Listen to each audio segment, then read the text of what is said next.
Hi, it's Michelle Austin from the Lead with Impact podcast. We all know that feeling of being alone and isolated in business.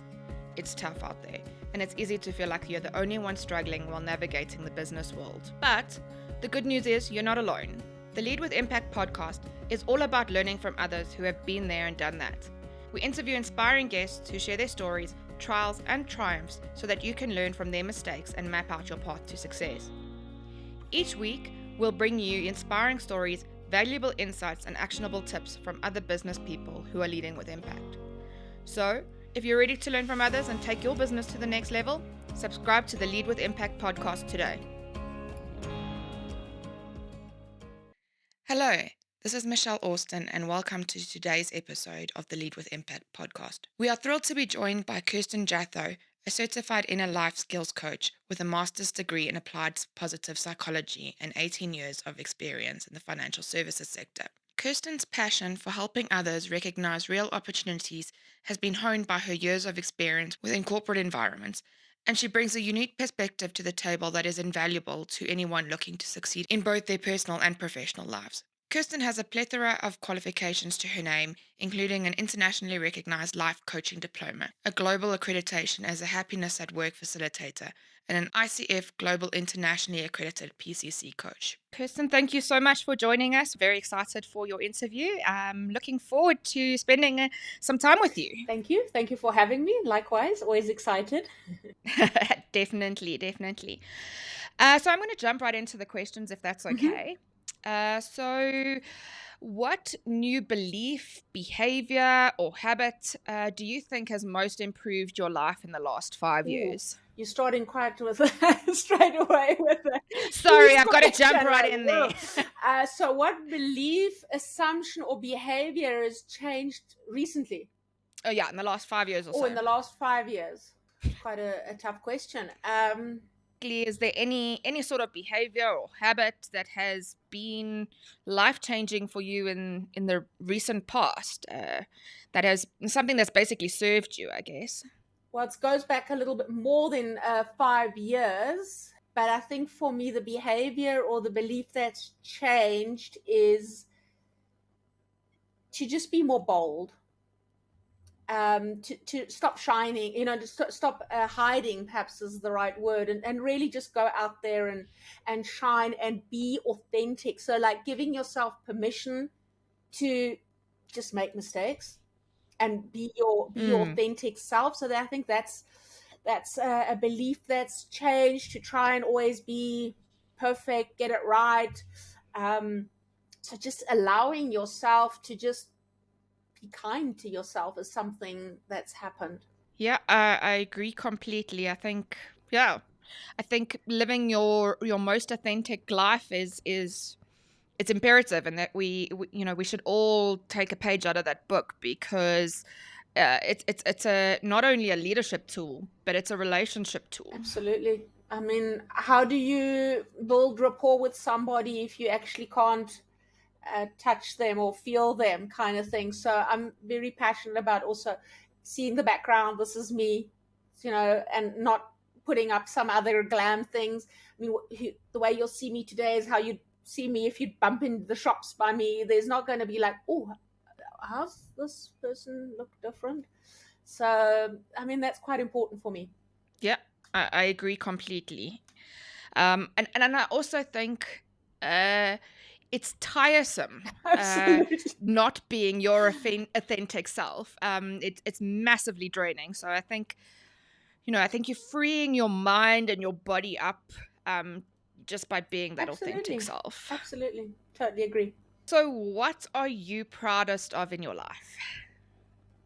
Yeah, that's an interesting question. So there's like 3 answers to it. So from a business point of view, I think I'm very proud to have managed to run 4 Seas Consulting for 12, going on to 13 years, knowing what the success ratio is for SMEs. So that is something I'm quite proud of, knowing that we've been growing, gotten through COVID, gone from downscaling to upscaling again, and actually managing that, reinventing all the services from in-person to online. So that's something I'm proud of. Then I'm quite proud to have managed my academic career. So I'm busy nearly completing my PhD next year, something I would have Oh, wow. never thought I would do. So that's something I'm quite proud of. And then I think on a personal note, I'm quite proud of the level of resilience I had, or perseverance I had, recovering from a car accident that took me 2 years to recover, and just getting Wow. through that, staying positive, managing the whole process and not falling into a victim mode or anything, just embracing the whole journey of accepting myself as it is now, and just living with the new me that's come out of that. So I think that's what I say, there's 3 different layers for me. I love that. I love that. It's also about that sort of rounded life. I've realized in the last couple of years how important the wheel of life is, and you need to make sure you don't have any unbalanced spokes Correct. in that wheel. No wobbly wheels. So I like that you're proud in various areas of your life. So what are the most important lessons that you hope to pass on to your kids? I think again, the one is to learn as quickly as possible interpersonal relationship skills, because it's not something you learn in school or something. So really learning all these soft skills as quickly as possible, being able and confident to have conversations and communication. So learning to use your voice and how to use it. So I think that's something I'd love, or I'm passionate about imparting to the youth, how to embrace life differently. So really stepping out of the old way they've been taught, from generation to generation, that it's really about, you don't have to live the life that your parents lived or your grandparents did, but really find your authentic niche and do what you are passionate about, and not about it's always been like that. So really stand in that power and always be true to yourself. So don't do something because somebody's asked you to do it. So I think those are like very important things for me that I'd like to impart to the youth. Like, use your voice, use it correctly, use it wisely, but always be true to yourself and don't lose yourself. And money isn't everything. Yeah, and I think 100%. Find your lane. Find your lane. Love that. Yeah, that's perhaps the nice way of saying it. Find your lane. And get mentors, ask for help. Oh, yes. Like, ask for mentorship, ask for people to assist you. Don't struggle alone. I mean, our generation, we just struggled alone. We learned everything DIY kind of thing. Why? It's one of the things, and it's one of the reasons for this podcast is exactly that, is that why struggle alone? Let's talk about it and realize that we're definitely not in this alone. We are, let's be there to support and empower one another. And that voice is also really important, I think. You need to find out what you're passionate about and use your voice to talk about it, because I think we don't talk about it enough. No. So what, like you said, you're passionate about women or youth, use that voice there. Whatever you're passionate about, it's needed everywhere. Society has lost conversation. I just think, that's my personal belief. If we would start communicating more transparent and openly, we would honestly have world peace. We're not talking enough. We're just not talking. Or we're not talking about the right things. Correct. We're not having those hard conversations, because that's essentially what it's about. In the last 5 years, have you become better at saying no to anything? So distractions, invitations, anything of the sort? Yes, I have. It's taken a while. It's not the easiest thing to change, but I have become more... I can't say selfish is the right word, but more selective on where I can add value. Does it serve me? Is this the best use of my time? also with the time constraints that I have with the studying, it's actually forced me to really become very strict on where I'm saying yes or no to. So setting boundaries and being very clear on what I'm going to and what not has been a lot easier. Very liberating. Yeah. Indeed. I mean, it's like what I said earlier about finding your purpose. So once you have your purpose and you know what's important to you, it becomes a whole lot easier to figure out where to spend your time, and a whole lot easier to figure out whether it's something that serves that purpose or not. Yeah, I think it's always work in progress. I'm not sure if you ever master it, because especially as a woman, Mm. you want to please and you've got a wide range of interests. And you're invited to many things. So it's quite easy where you go, oh, this is so nice for the ego. I'm invited to this again. But you really have to become selective, because at the end of the day, it takes all the energy from you, and you can't serve others if you don't. So that is something important. And I think not seeing it as that I'm selfish. You're actually not selfish. You are actually doing everybody else also a favor, because if you're coming there and you don't have energy and you're not adding value, what does that say about you? 100%. We spoke about it in a previous podcast, which was make sure that you're filling your cup, because if Correct. your cup is not full, you're gonna have nothing to be able to give Correct. anybody else. Correct. So you need to make sure that you are prioritizing things that energize you. Correct. This is an interesting one, and I think it's a very interesting one, because the world is changing and evolving at such a pace.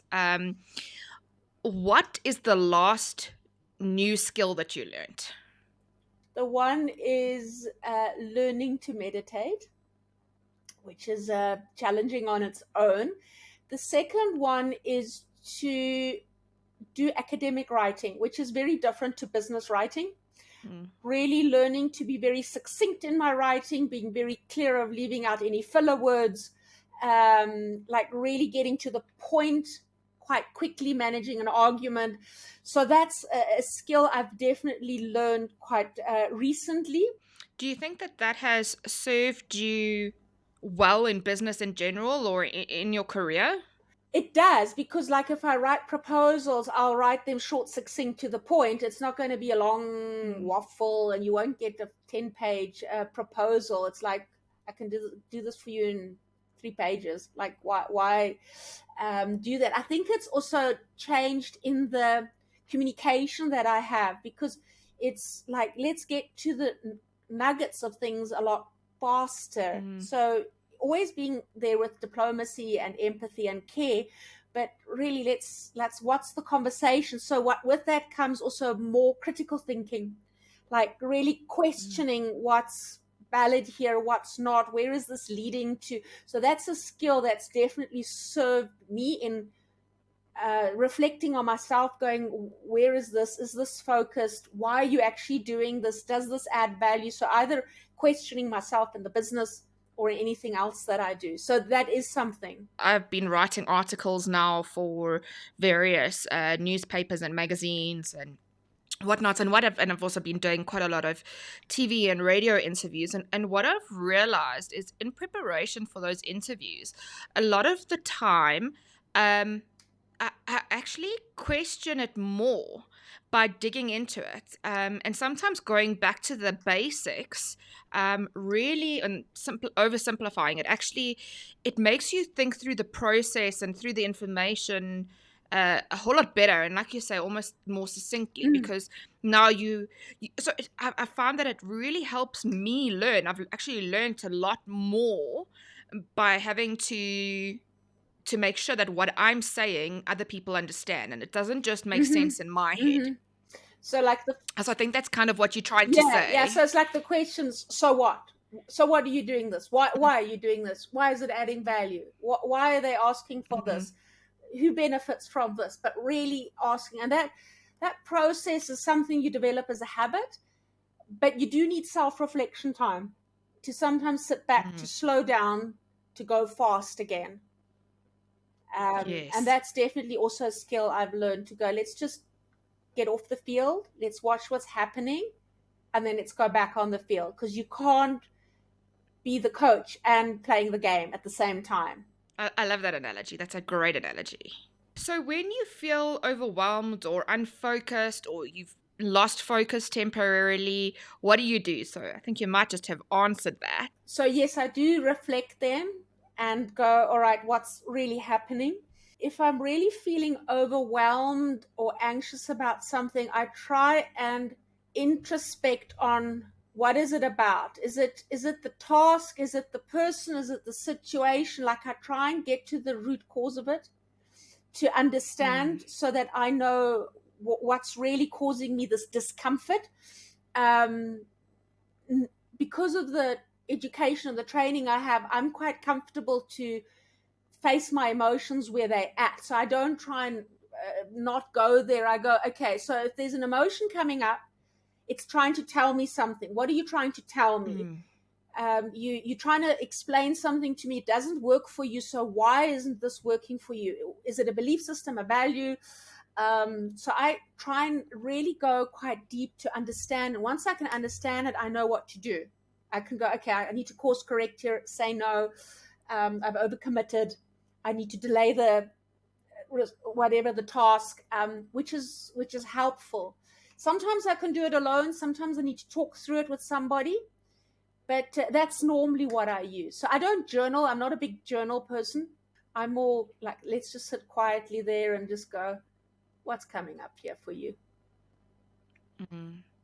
I love that. I think that is a huge gold nugget. And I've also found that when that feeling comes up, that's normally when I need to push through, because there's normally a fear that's coming up for me. And I find that I grow most through pushing through my fears. So it's like, often I also have like a conversation with my inner self to say, okay, I'm speaking English, you're not speaking English. Can we try and translate here what you're trying to tell me? Because we are not understanding each other. So like really trying to have this inner dialogue of, what is this? Like you say, sitting in this uncomfortable space with that emotion.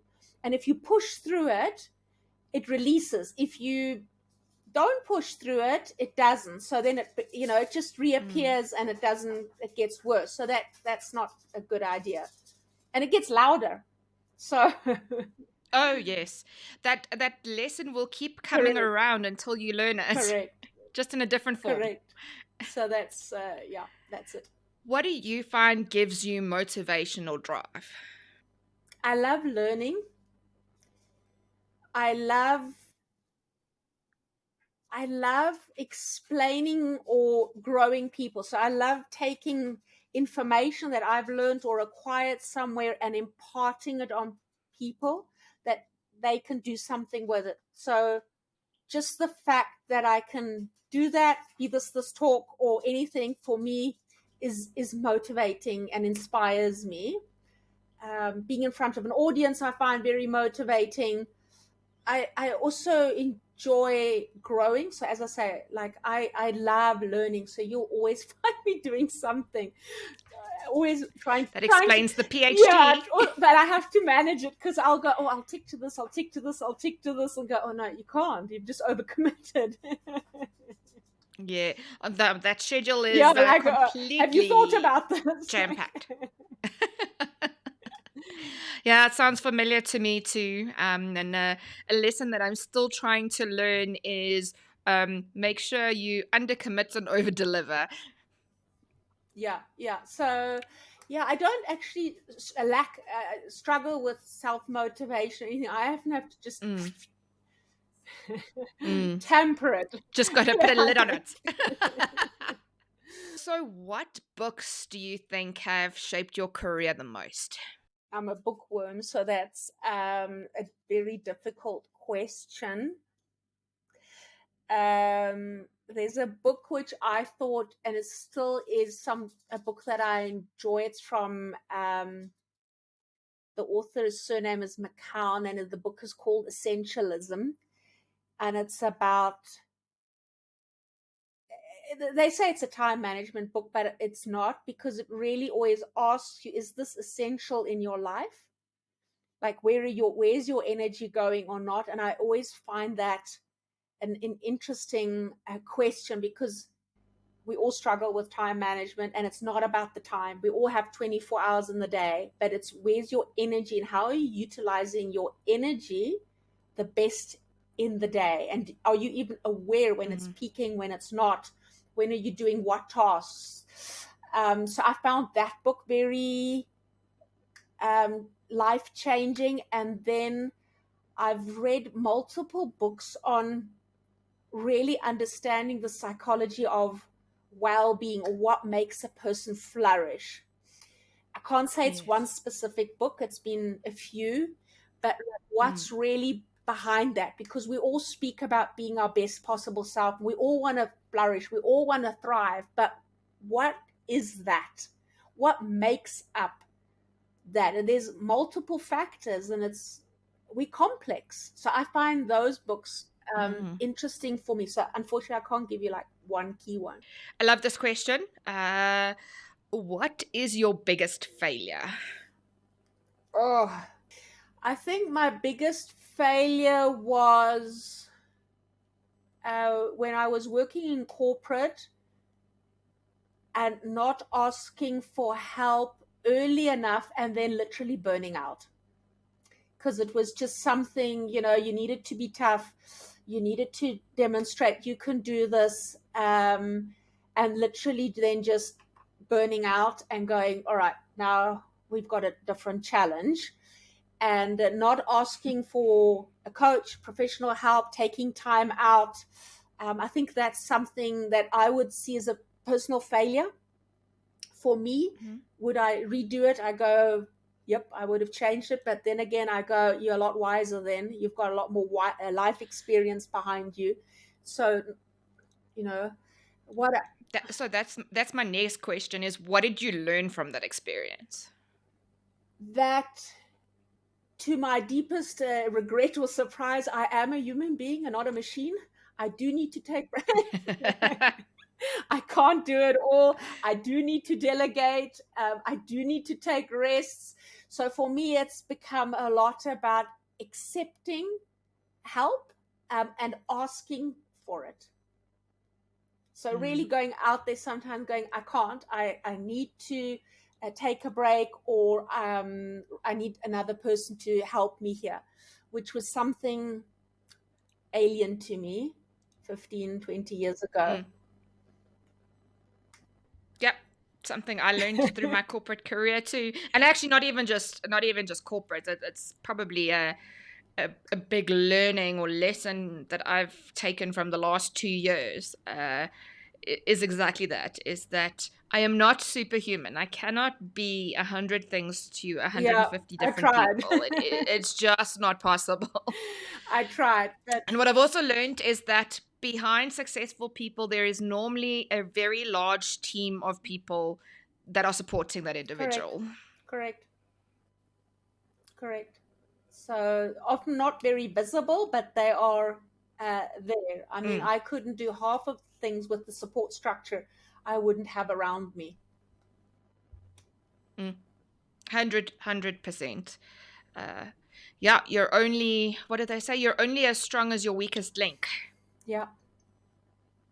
So it's just about building that team up. That's, like you say, whether it's a very visible team or a hidden, I don't want to say hidden, invisible team. Invisible. Yeah, it's an interesting topic I could also spend a long time on. Yeah, and also I think failure is, like, for me, a word where you go, it's in the eye of the beholder. So what is failure? Is it something you are ashamed of, or is it something, like you say, you've grown from and learned from and gone, you know what, if I could, I would do it again, or it's actually grown me or helped me? It's quite different. I mean, I look at it, I mean, as I say, I had this car accident, I had an epileptic seizure driving, I didn't know I was epileptic. Was that a failure? It was the most challenging time in my life, but it's been the most liberating time in my life, because I've grown from it and sat back and thought, why did you give this to me? Like, what's the purpose behind this whole recovery process? Like, what is the message behind it? And was it a failure? Did I say my body failed? Maybe. But you know what? I've grown so much from it to say there's a reason why it was given to me in this way. Yeah, so I'm very pro failure. Very, very, you know, and it's going to sound weird, and my team might not always agree with me, but I love throwing them in the deep end. Yeah. Because that's how I learned. I had to learn by myself, and those are the lessons that I've learned the most from. So I basically say, and I took the saying, I'm butchering it, but I'm going to use it anyway. So it might not be these exact words, but fail often and fail forward. So just make sure that you're learning those lessons, but fail often, because that's where you're going to grow the I think most. as a woman specifically, bringing in that tough love kind of thing. Like, I'm going to throw you in the deep end, but look, I'm there. I'm going to help you if you really need to. So I'm there on the sidelines. Yeah. You're not going to drown totally, but you know what? I do need you to just struggle a bit and figure this out and try and apply yourself, and not rescuing, people very quickly. Because if you rescue people, they become lazy thinkers, which is the worst thing you want in an organization. Because they're going to run to you the whole time and say, Michelle, I can't, I don't know. Like, wow. And that's exactly what 5 years ago, that's exactly what I encouraged, because, and I'm really going to dive into the deep depths of my psychology, but I believe that I actually enjoyed being a hero. And I didn't realize it at the time, but looking back at it now, was it just building my ego, or I'm passionate about empowering people and self-development, and they can't learn those lessons if I'm constantly giving them the answer. No, hence I'm saying the tough love. You need to do it, and it's difficult, because you have to really develop these little crocodile arms of going, okay, I can see them struggling, and I'm not allowed to step in. I'm not allowed to rescue. I'm not allowed to save it. I know I can. I might do it faster, better, smarter, whatever, because I've done there, been that. But you're not serving them as a leader. You're actually not, because they're not growing.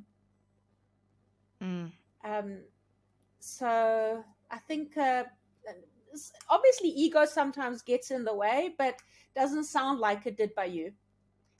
It was a very conscious decision that you made. Why you put them, threw them in the deep end. Yeah, now it is. Then I would have literally just answered anything, done it myself without questioning it, because I can do it better, faster, like you said. Yeah. But I really was not helping anybody by doing that. No, you actually have more including myself to yourself. Exactly. Yes.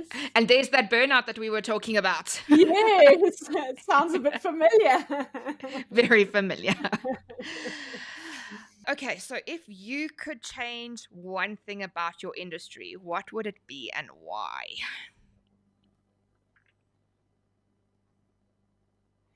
The misconception that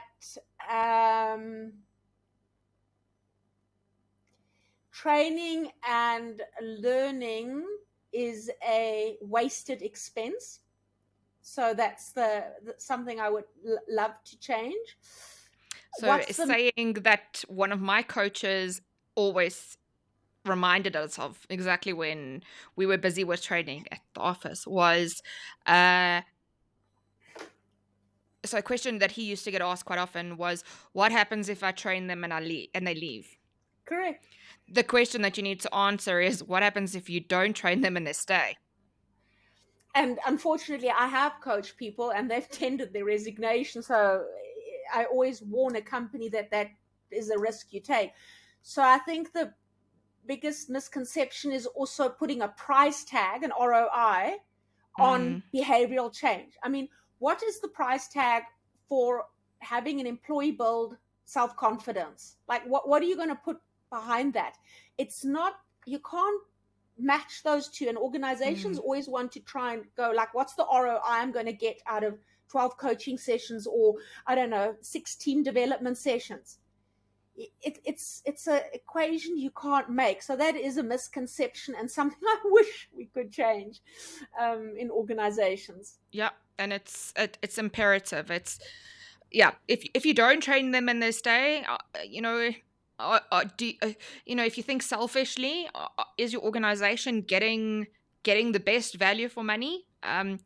It's worth taking that risk and training them, because uh, there is that hidden ROI that you don't see, and even if they leave, then they're leaving for a reason, and there's a bigger picture that you're not seeing. Correct. And I think every human being wants to grow and develop. I can't imagine any human being want to be same old, stagnate. So if you're playing to that, then every human being wants to grow and develop. It's just like, maybe what are you teaching them? Is it of interest or value to them, or can they see the benefit? But unfortunately, learning and development is the quickest budget that gets scrapped in organizations when times get tough, where honestly it's the line item that should remain the Mm. most there, because you need your people, you need your employees to be the strongest part. They are the heartbeat of your company. Yep, And if they're they your don't, biggest asset. correct, then what have you got? So that's also something I'm trying to re-educate, I would say, the Mm. organizations on. Why do you think health is important to you personally? Well, having experienced the burnout, but luckily not before it got to the critical stage, is important. Mental health for me is important because without it, you cannot be successful. You cannot flourish. It's a key component that's there. You cannot be your best possible self. And I'm also very passionate about, because I'd love to destigmatize it and make it a coffee table conversation in organizations, and take out this philosophy of like, let's talk about it and let's put it behind the cupboard and it's hush hush. So that's why it's important for me. And I think a lot of people do not understand mental health. They go, people who have mental diseases or distresses are like the extremes. They might be have borderline personalities, schizophrenia, bipolar, not realizing that it's something like depression, anxiety, and we all struggle with that. Like, let's be Mm. honest, did you not wake up one day and had a depressive day or had an Mm. anxious moment? So we need to normalize this. And that's why I'm passionate about mental health. Yeah, I agree completely, and that indirectly affects productivity. So, just from a business perspective, it's something Yeah, that yeah. you need to take into account. And it's a skill we've never taught. I mean, we've been taught to read, to write, do many things, but we've never been taught how to manage our mental health. We know how to Mm. physically exercise, go to the gym, eat right, do all these things, but we've left out our whole brain. And our brain is absolutely exhausted with the volume of information it's getting, the speed of things it has to process. These wires are absolutely going berserk. So we need to like manage how to cope with that, because right now the way we are all heading is in a very dangerous level. And that's Mm. all why I'm passionate about it. And we need Yep. tools. Like, how do I do this? What is that? So let's get practical. Yeah, so that'll lead me into my next question is, what habits do you have that you use to take care of your mental health? I do use quite a bit of downtime where I either read or I do some of my hobbies. I find a lot of therapy or just relaxing moments in coloring in. It sounds really strange, but I find that very therapeutic, to just sit there, not listen to anything, not to think about anything. I do a lot of needlework, so those are like all moments where it's just me and the piece that I'm working. I almost want to say it's almost a form of meditation. Yeah, so there's no TV go running, there's nothing, so that's important for me. I do read. I do a lot of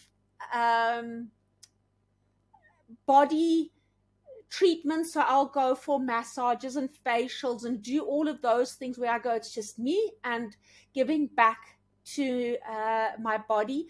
As I mentioned, I'm trying the meditation, baby steps. So those are things. So I'm very conscious that I put in these buffer times. Like on a Saturday afternoon in my diary, you'll find there's a passion project. So passion projects are for me hobbies, where it's, okay, Saturday, no working, no emails, no studying. You have this scheduled in your diary and that's it. So I actually schedule the time also in my diary, because if I don't, I won't do it. Yep. That's the way I tick. That's not maybe how everybody else ticks, No, it's a huge lesson that I've learned, is you have to schedule yourself in your diary. You do. Why you schedule everybody else? Why wouldn't you schedule yourself? What advice would you give to a bright, driven, young university or school student who's about to enter the real world? And then just leading on from that, maybe what advice they should ignore? So the advice I would give a student leaver or school leaver is, I think it comes back to go out and conquer the world. Like, be bold, be brave, try everything, because you don't know the answers. You don't have the experience. So literally go wild, like try everything, see if it works. If it doesn't, you can always change it. It's like, not, you don't have, a decision isn't a 20-year life decision. You know what? You can always pull out of it in 6 months or a year. So just go and like explore life and find out, discover yourself and realize, I like this, don't like this. So that's something like you, and everybody, all the maybe elderly generation will tell you, don't do that. You've got to do this. You've got to, so I would say, ignore that. Yep. Take that. Yes, I hear what you're saying. With a pearl of like going, okay, I hear you guys, but I'll consider it, but I'll do my own thing. Yeah, I think the world is a whole lot bigger than we actually realize. And we need to, I think that young adolescents need to be prepared to explore and experience those things. And like you say, figure out what makes them tick and what doesn't. Yeah, go and try everything, like, everything that tickles your fancy, say yes to, and then you can start eliminating it and going, okay, I didn't quite enjoy that I did, because that's how you really get to know yourself. Definitely, and getting to know yourself is probably the most important relationship. In fact, it isn't even probably. It is the most important relationship in your life. And the one we spend the least time on. Agreed. I mean, why do you need 10 years to figure yourself out, like from 20 to 30? Try and fast forward. Yeah, no, in my case, it's 30 to 40. Okay. I'm a slow learner. Just very detailed. Yeah. Where can our listeners go to find out more about you and your work, what you do? Oh, okay. Wow. So they can go to our website, which is www.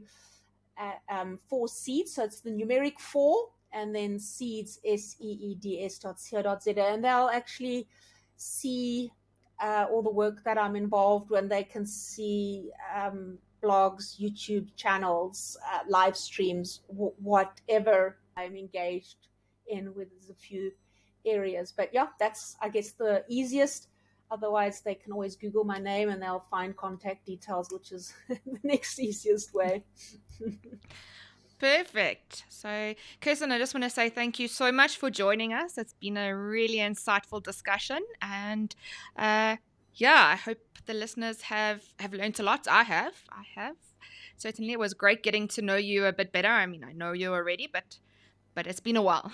It has been a while. And thank you so much for having me, and also for creating this podcast or this platform where other women can learn from each other, because I think we have so much to share as women with each other. And everybody has a nugget that they go, yeah, that resonates with me, or I can do that, or maybe I should listen here.